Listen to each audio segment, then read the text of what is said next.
Then what we have is a chelating agent. Chelating agent को हम define किस तरह कर रहे होते हैं? The word chelate comes from Greek word chele which literally means claw, रफली ट्रांसलेट्स टू क्रैब क्लॉ। हमारे पास चिलेटिंग एजेंट को अगर हम ग्रीक से रफली ट्रांसलेट करें तो हमारे पास क्या वर्ड आ रहा होता है? Crab claw. When a polydentate ligand, polydentate example लेते हैं hexadentate की, binds metal ion to form a ring structure, it interacts and prevent to react further. Then this ligand is a chelating agent. The phenomenon is called as chelation. Chelation या chelation कह रहे होते हैं, या chelating agent कह रहे होते हैं, चिलेटिंग एजेंट कह रहे होते हैं, अलग अलग प्रोनाउंसिएशन में हम यूज कर रहे होते हैं। तो ये क्या करता है, हमारे जो मेटेलिक आयन होती है उसको एक, हम क्यों कह रहे हैं क्रैब क्लॉ, क्यों कह रहे हैं? क्योंकि वो उसको ऐसा पकड़ लेता है कि वो और किसी से जो है वो इंटरेक्ट ही ना कर पाए। ठीक है, तो हम क्या कहते हैं, ये चिलेटिंग एजेंट होते हैं, ये बिल्कुल पंजे क्लॉ की तरह, क्रैब की क्लॉ की तरह उसको पकड़ लेते हैं और वो कहीं जा नहीं पाती आयन। ठीक है, एग्जाम्पल है हमारे पास आयरन की और ईडीटीए की। आयरन जो है वो हमारे पास ईडीटी आयरन से बाइंड करता है, तो उसको पूरा क्या कर लेता है? सराउंड कर लेता है, हमारे पास चिलेट बना लेता है। फायदा क्या होता है हमारे पास चिलेट बनाने का? हमारे पास फायदा क्या होता है चिलेट बनाने का? वो ये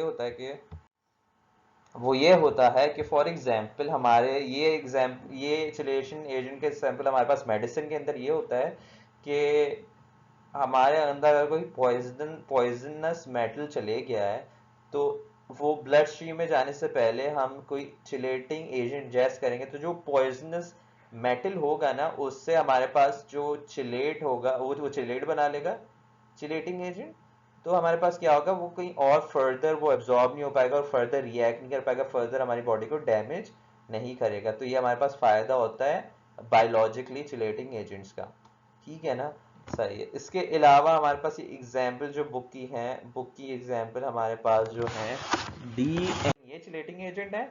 वैसे हमारे पास चिलेटिंग एजेंट हर पॉलीडेंटेट होता है जो सराउंड कर ले हमारी मेटेलिक आयन को और वो किसी और से रिएक्ट ना कर पाए, तो उसको प्रिवेंट कर ले फर्दर रिएक्शन।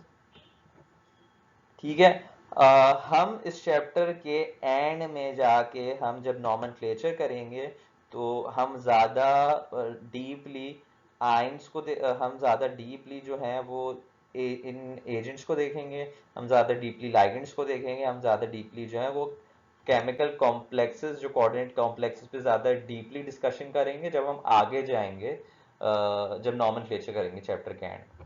ठीक है ना? तो हमारे पास जो एक बड़ा टॉपिक है which is the extraction of copper. हमारे पास कॉपर की एक्सट्रैक्शन है फ्रॉम इट्स ओर। हमारे पास इनऑर्गेनिक में हर चैप्टर के अंदर एक एक मेटल की एक्सट्रैक्शन है। यहाँ पे हमारे पास कौन सा मेटल है? Copper metal. हमारे पास एग्जाम में बहुत ज़्यादा आने वाला टॉपिक है, एक उनमें से एक है एक्सट्रैक्शन ऑफ कॉपर। ठीक है। अच्छा, एक्सट्रैक्शन ऑफ कॉपर हमारे पास ऑब्वियसली एक्सट्रैक्शन है, मेटलर्जी प्रोसेस है, तो हमारे पास ओर्स से होगा, कोई ना कोई ओर्स होंगी। तो हम यहाँ पे कौन सी ओर्स यूज कर रहे होते हैं? सल्फाइड और कॉपर पायराइड। हम इसकी सल्फाइड ओर जिसका नाम है कॉपर पायराइड CuFeS2, इसको हम इस्तेमाल कर रहे होते हैं, जिसके अंदर 6% कॉपर होता है। इसको हम इस्तेमाल कर रहे होते हैं for the extraction of copper. Page number 87 पे बुक के आप काफ़ी सारी इसकी और भी ओर्स को आप देख सकते हैं। ठीक है। अच्छा, तो हमारे पास कुछ स्टेप्स में होती है इसकी एक्सट्रैक्शन, इसकी मेटलर्जी। द फर्स्ट स्टेप जो है हमारे पास that is the concentration of ore. हम कंसंट्रेशन कर रहे होते हैं by froth floating process. Froth floating process के थ्रू कर रहे होते हैं। किस तरह से करते हैं हम देखते हैं जरा। The ore is broken into small pieces and taken in large tanks containing oil and water, and the oil is aggregated with compressed air, and then after the particles of ore are wetted and then gets from tank in form of froth. Then the froth comes on the upper surface and we skimmed off the surface. कर क्या रहे होते हैं हम एक container में, एक बहुत बड़े टैंक के अंदर क्या कर रहे होते हैं? वाटर ऑयल का इमर्जन बना रहे होते हैं। ठीक है, वाटर एंड ऑयल इमर्जन बना रहे होते हैं। उसमें हम अपनी जो ओर है उसको चूरा करके, उसके पार्टिकल साइज रिड्यूस करके हम उसके उसके अंदर एडमिनिस्टर करते हैं। और हम क्या करते हैं, ये हमारे पास क्या होता है, एक प्रोपेलर होता है। अच्छा, ये हमारे पास जो होता है मिक्सर हो रहा होता है, पेडल होता है। ठीक है ना? जो मिक्सर होता है परफोरेटेड होता है, सही है, जिससे हमारे पास जो है और साइज रिड्यूस होता है। Through this we administer compressed air, और वो जो होती है थ्रू दिस होल्स ये इसके अंदर जाती है और रोटेट करती है। जब रोटेट करती है तो हमारे पास क्या होता है, इन द फॉर्म, हमारे पास क्या होता है, हमारे पास जो फ्रॉथ आता रहता है, हमारे पास फ्रॉथ बनता रहता है, झाग बनता रहता है। तो हमारे पास बार बार ये झाग बन बन के ऊपर आता है। इससे क्या हो रहा होता है, हमारी जो ओर होती है उसको हम ज्यादा कंसंट्रेट कर रहे होते हैं, उसकी इम्प्योरिटीज निकाल रहे होते हैं हम, और हमारे पास जो है उसकी इम्प्योरिटीज निकाल के उसकी इम्प्योरिटीज कम करके उसकी निकाल के हम उसकी कंसंट्रेशन बढ़ा रहे होते हैं, किसमें भाई, उस ओवर के अंदर। तो हम क्या करते हैं, हम उसको साइज रिड्यूस करके इसके अंदर एडमिनिस्ट्रेट करते हैं, कंप्रेस्ड एयर आती है, ये पैडल घूमता है हमारे पास जो होती है टर्बुलेंस पैदा होती है। तो हमारे पास क्या होता है, उस चक्कर में हमारे पास क्या बन जाता है, झाग। अब ये जो झाग होता है, the froth is very high in concentration of copper sulphide, ठीक है ना। अभी भी हमारे पास जो है कॉपर सल्फाइड, कॉपर पायराइड की फॉर्म में ये जो होती है और अभी भी होती है। और अच्छा, यहाँ पे एक वर्ड है गेंगू का। हमारे पास क्या होता है, एक ओर के दो पार्ट्स होते हैं, the metal part and the gangue part. जो इम्प्योरिटीज होती हैं, पथरीली इम्प्योरिटीज होती हैं, उनको गेंगू कहते हैं। वो इसकी प्रोसेस के थ्रू सेपरेट हो जाती है, सही है। इसको फ्रॉथ फ्लोटिंग क्यों कहते हैं, क्योंकि इसमें झाग फ्रॉथ बन रहा होता है, ठीक है। The next step is roasting of ore. हम क्या कर रहे होते हैं, रोस्टिंग कर रहे होते हैं, किसके अंदर, ब्लास्ट फर्नेस के अंदर हम रोस्टिंग कर रहे होते हैं। The concentration of ore is then roasted in an open furnace in the presence of air, and the impurities like sulfur and iron are removed in the form of oxides। हमारे पास हम obviously हमारे पास pure से pure बनाएंगे अपनी ओर को, तो हम क्या कर रहे होते हैं, आयरन पायराइड की क्या कर रहे होते हैं, ऑक्सीडेशन कर रहे होते हैं, रोस्टिंग कर रहे होते हैं ओपन एयर के अंदर, ठीक है ना। ओपन एयर के अंदर हम कर रहे होते हैं, हमारे पास ऑक्सीडेशन होती है, तो हमारे पास क्या बनता है, कॉपर सल्फाइड बनता है, आयरन सल्फाइड बनता है और सल्फर डाइऑक्साइड, ठीक है। फिर हमारे पास क्या होता है, स्मेल्टिंग ऑफ ओर। इसके बाद हमारे पास दूसरा प्रोसेस क्या है, स्मेल्टिंग का। स्मेल्टिंग क्या होता है, roasted ore is mix with coke and silica and introduced to a blast furnace. हमारे पास ब्लास्ट फर्नेस के अंदर क्या होता है, हमारे पास एक बहुत बड़ी सी भट्टी होती है, आप लोगों ने 9th क्लास में पढ़ा होगा, एक्सट्रैक्शन ऑफ आयरन। उसके अंदर हमने ब्लास्ट फर्नेस बहुत डिटेल में पढ़ते हैं। तो वहां पे क्या होता है, हमारे पास जो रोस्टेड ओर होती है उसके हम एक reducing agent that is Coke and silica sand हम इस्तेमाल करते हैं, ठीक है, और हम उसको ब्लास्ट फर्नेस में डालते हैं। Hot air is blasted and Fe2 is converted to ferric silicate, जो कि स्लैग होता है। फ्लैग जो होता है over molten matte of copper. हमारे पास यहाँ पे दो चीजें बन रही होती हैं, स्लैग और मेट, ठीक है। तो हमारे पास जो कॉपर सल्फाइड मोल्टन फॉर्म में होता है दैट इज मेट, ठीक है ना। और हमारे पास जो आयरन सिलिकेट का जो आयरन सिलिकेट होती है मोल्टन फॉर्म में, दैट इज स्लैग, ठीक है। हमारे पास ये रिएक्शन हो रहा होता है। तो हमारे पास जो कॉपर ऑक्साइड हो रही होती है, जो कॉपर ऑक्साइड बननी होती है, उसको हम और क्या कर देते हैं, और रिड्यूस कर देते हैं, तो कॉपर सिलिकेट कर देते हैं, ठीक है। अच्छा भाई, इसके बाद हमारे पास है बेसिमराइजेशन या बेसिमर कन्वर्टर। इसके अंदर क्या होता है, हमारे पास एक बेसिमर कन्वर्टर के अंदर हम अपनी जो हमारा ओर होती है उसको डालते हैं। Copper metal is extracted from molten matte through bessemerisation. जो हमारे पास स्मेल्टिंग के बाद हम बेसिमराइजर में डालते हैं। इसके बाद क्या होता है, the matte is introduced to Bessemer converter which upholds by Dewars, the air is blown through the molten matte, and the blast of air converts copper Cu2s, copper sulfate, partially into copper oxide, which reacts with remaining copper sulfates to form molten copper. Pessimerization के step पे हमारे पास हमें क्या मिल रहा होता है, pure copper मिल रहा होता है। किस तरह से, कॉपर सल्फेट ऑक्सीडाइज होती है into copper oxide and sulphur dioxide. फिर ये कॉपर ऑक्साइड और कॉपर सिलिकेट आपस में रिएक्ट करके हमारे पास क्या चीज बना रहे होते हैं, कॉपर, प्योर कॉपर और सल्फर डाइऑक्साइड गैस, ठीक है। तो ये हॉट गैसेस का इमिशन हो रहा होता है हमारे पास। किस तरह से हमारे पास क्या हो रहा होता है कि पहले स्टेप में कॉपर सल्फाइड और ऑक्सीजन जो है वो आपस में रिएक्ट करे, कॉपर ऑक्साइड बना और सल्फर डाइऑक्साइड बना। और फिर हमारे पास कॉपर ऑक्साइड और जो पुराना कॉपर सल्फाइड था वो आपस में रिएक्ट करके हमारे पास प्योर कॉपर बना रहा होता है मोल्टेन फॉर्म के अंदर, और सल्फर डाइऑक्साइड गैस बना रहा होता है। हमारे पास ये पैसिवर कन्वर्टर होता है, ठीक है ना। हमारे पास हॉट एयर और सैंड हमारे पास यहाँ से डाली जाती है। मोल्टन हमारे पास यहाँ पे सैंड का इस्तेमाल हो रहा होता है। मोल्टन मेट और सैंड हमारे पास नीचे एडमिनिस्टर होती है।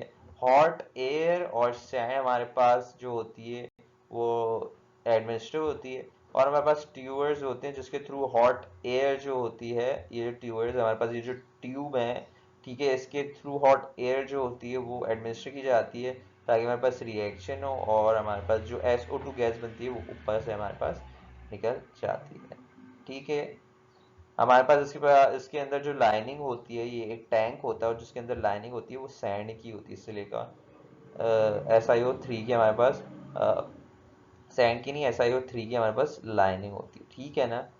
अच्छा भाई, इसकी जो ये अलग सी जो शेप है, इसका क्या फायदा होता है हमारे पास, जब इसमें रिएक्शन होता है हमारे पास, जब गैस हमारे पास क्या होती है, निकल जाती है, व्हेन गैस इज रिलीज्ड, तो हमारे पास इसमें एक्सट्रैक्शन करना बड़ा आसान होता है। सिंपली हमारे पास रोटेटेबल होती है, इसको रोटेट करते हैं, ये रोटेट करके हमारे पास जो जितना भी इसके अंदर हमारे पास जो मादा होता है वो बाहर हमारे पास कंटेनर्स के अंदर आ जाता है।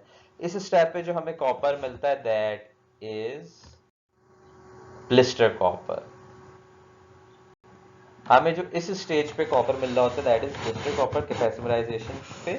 ब्लिस्टर कॉपर का मतलब क्या होता है, उस कॉपर पे हमारे पास छाले होते हैं, ब्लिस्टर बने होते हैं, ठीक है ना।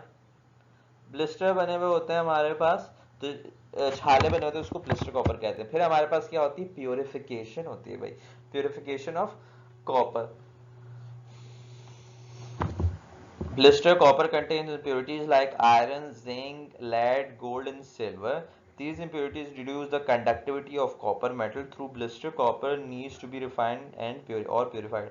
हमारे पास ब्लिस्टर कॉपर जो बनता है, इसकी कंडक्टिविटी पे बहुत फर्क पड़ता है क्योंकि उसमें दूसरे मेटल्स होते हैं, तो हम क्या करते हैं, इसकी प्योरिफिकेशन। अगर इसका हम प्रोसेस देखें तो हमारे पास क्या होता है, एक टैंक जो होता है, स्टील टैंक होता है, इसके अंदर हमारे पास एक एनोड होगा और कैथोड होता है और हमेशा एक इलेक्ट्रोलाइट होता है। हमारे पास इलेक्ट्रोलाइट यहाँ पे हमारे पास कॉपर सल्फेट होता है और कॉपर सल्फेट के साथ हमारे पास क्या होता है भाई, हमारे पास एसिडिफाइड होता है कॉपर सल्फेट, मतलब इसमें सल्फ्यूरिक एसिड डाला जाता है इसको और कंडक्टिव बनाने के लिए। हमारे पास जो एनोड होता है that is an impure metal, ठीक है। और हमारे पास जो कैथोड होता है that is pure copper metal, ठीक है। तो ये हमारे पास जो होता है ब्लिस्टर की फॉर्म में होता है, ठीक है। यहाँ पे हमें शो नहीं हो रहा है इस डायग्राम में, लेकिन ये ब्लिस्टर की फॉर्म में होता है, इस पर छाले होते हैं, सही है। अच्छा, तो किस तरह से रिएक्शन होता है हमारे पास, कॉपर जो होता है वो क्या होता है, एट एनोड हमारे पास क्या होता है, ऑक्सीडेशन हो रही होती है, लॉस ऑफ इलेक्ट्रॉन होता है, कॉपर आयन बनती है हमारे पास, एनोड पे जाके ये कॉपर आयन बनती है, ठीक है, कॉपर आयन बनती है, और ये जाके हमारे पास एनोड कैथोड पे जाती है, वहां पे न्यूट्रलाइज होती है और यहाँ पे डिपॉजिट होती रहती है, ठीक है ना। तो यहाँ से आयन बनती है एनोड से और यहाँ पे जाके क्या हो रही होती है, डिपॉजिट होती रहती है, आयन बनती है डिपॉजिट होती रहती है, कॉपर आयन बनती है डिपॉजिट होती रहती है, ठीक है। वो बन के डिपॉजिट कब, जब तक रिएक्शन चलेगा जब तक ये जो हमारा ब्लिस्टर कॉपर है ये इसका जो मास है ये ज्यादा का ज्यादा यहाँ पे कन्वर्ट नहीं हो जाता, ठीक है ना सब। तो जब तक हमारे पास ये चलता रहेगा प्रोसेस, जब तक ये जो सारा मास होगा कॉपर का या मोस्टली मास जो होगा यहाँ पे जाके डिपॉजिट ना हो जाए, तो at the end of reaction हमारे पास एनोड है वो पतला का पतला होता जाएगा और कैथोड है वो मोटा मोटा हो जाएगा क्योंकि उस पर कॉपर बार बार डिपॉजिट कर रहा है। और जो इम्प्योरिटीज होती हैं वो नीचे हमारे पास बैठ जाती हैं, इसको हम कहते हैं एनोड मड, ठीक है। और इस प्रोसेस तक हमारे पास क्या मिलता है, हमें 100% प्योर कॉपर। हमारा नेक्स्ट टॉपिक है that is silver nitrate. Silver nitrate हमारे पास कॉमनली इसका जो कॉमन नाम है जो एग्जाम में पूछा जाता है that is lunar caustic.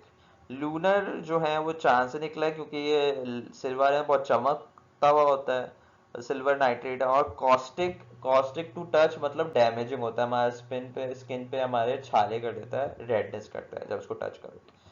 Silver nitrate is prepared by dissolving silver metal by diluting nitric acid. When the crystals of the silver nitrate are obtained, these long crystal-like sticks are formed. तो हमारे पास क्या होता है, simply हम silver को nitric acid से react करवाते हैं तो हमारे पास सिल्वर नाइट्रेट आता है, NO आता है और H2O आ रहा होता है। ये हमारे पास क्रिस्टल की फॉर्म में आ रहा था। प्रॉपर्टीज अगर हम देखें तो हमारे पास क्या है, कलरलेस है, ठीक है। इसके बाद ऑब्वियसली जो है कलरलेस तो नहीं कह लें, हमारे पास टिंट होती है सिल्वर की इसके अंदर। इसके बाद हमारा it is soluble in water, हमारे पास वाटर के अंदर सॉल्युबल होता है, आयनिक है।